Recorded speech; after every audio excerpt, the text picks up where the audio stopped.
தமிழ்நாட்டில் இந்த போதை கலாச்சாரத்தால் ஒரு நாளைக்கு எத்தனை கொலை கொள்ளை கற்பழிப்பு, எத்தனை அநியாய அக்கிரமங்கள் நடக்குது, எத்தனை குடும்பங்கள் நாசமாக போகுது. ஆனால் 50 வருஷமாக இந்த நம்மளை ஆண்ட கட்சியும் இந்த ஆண்டுகிட்டு இருக்க கட்சியும் நம்மளை முட்டாளாக்கி தான் வேடிக்கை பார்க்குறாங்க.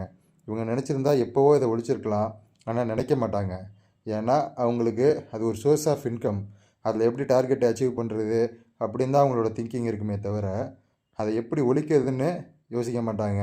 சும்மா பேருக்கு பெருமைக்கு வேணுன்னா தேர்தலுக்கு முன்னாடி தேர்தல் அறிக்கைன்னு ஒன்று வெளியிடுவாங்கள்ல, அதில் ஆட்சிக்கு வந்தால் கையெழுத்து மதுவை ஒழிக்கிறது தான் சொல்லுவாங்க.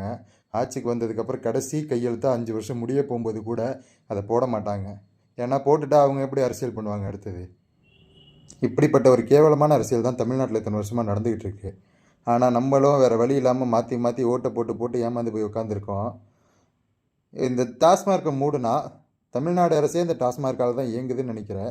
உங்கள் எல்லாருக்கும் ஒரு விஷயம் சொல்கிறேன், யோசித்து பார்த்து கரெக்டாக தப்பான்னு சொல்லுங்கள். மினிமம் ஒரு சாதாரண ஏழை குடிமகன் ஒரு நாளைக்கு டாஸ்மார்க்கு 150 ரூபா செலவு பண்ணுறான்னு வச்சுக்கோங்க. அந்த 150 ரூபா அவனுக்கு மிச்சம்னா மாதம் 4500 ரூபா. அந்த 4500 வச்சு அவன் ஒன்றும் கோட்டை கட்ட போகிறது கிடையாது. என்ன மிஞ்சி மிஞ்சி போனால் வெளியில் பொண்டாட்டி பிள்ளையோட ஒரு சினிமாவுக்கு போவாங்க.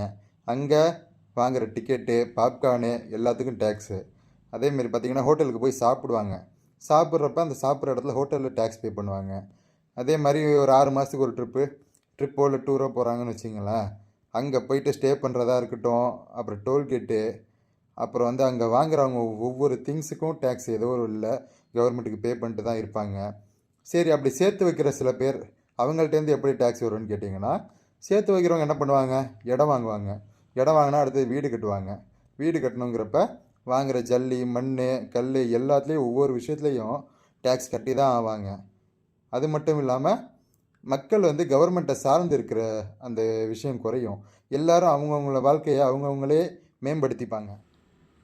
அப்புறம் இலவசங்கிற பேரில் நீங்கள் கொடுக்குற எதையுமே மக்கள் வந்து எதிர்பார்க்காம அவங்கவுங்களுக்கு என்ன தேவையோ அதை அவங்கவுங்களே பார்த்துப்பாங்க. அப்படி நீங்கள் நலத்திட்ட உதவிகள்ங்கிற பேரில் கோடி கோடியாக கொட்டி கொடுக்குற அந்த ஒரு நலத்திட்ட உதவிகளுக்கான காசெல்லாம் மிச்சமாக தானே இருக்கும் கவர்மெண்ட்டுக்கு. அதை வச்சு தரமான சாலையை அமைக்கலாம், தரமான குடிநீர் வசதி வழங்கலாம், அப்புறம் வந்து மருத்துவத்துக்கு செலவு பண்ணலாம். அந்த காசை எஜுகேஷனை ஃப்ரீயாக கொடுக்கலாம். இந்தமாரி விஷயம்லாம் பண்ணலாம்ல. ஏன் இந்த தாட்லாம் எந்த கவர்மெண்ட்டுக்கும் வரமாட்டேங்குதுன்னு தான் எனக்கு புரிய மாட்டேங்குது. இதில் அரசியல் கட்சிகளுக்கு இருக்க ஒரே ஒரு சிக்கல் என்னென்னா, மக்கள் எல்லாம் தன்னைத்தானே சார்ந்து யாரையுமே எதிர்பார்க்காம வாழ ஆரம்பிச்சிட்டாங்கன்னா அவங்க எப்படி 5000 ரூபா கொடுத்து 5 வருஷத்துக்கு ஒரு வாட்டி ஓட்டை வாங்கி நாட்டு ஆட்டையை போட முடியும்? அதானே. இந்த கேள்விக்கு நீங்கள் மக்களாகிய நீங்கள் எல்லோரும் பதில் சொல்லுங்கள். சரியாக தப்பாங்கிறத கமெண்ட் செக்ஷனில் சொல்லுங்கள்.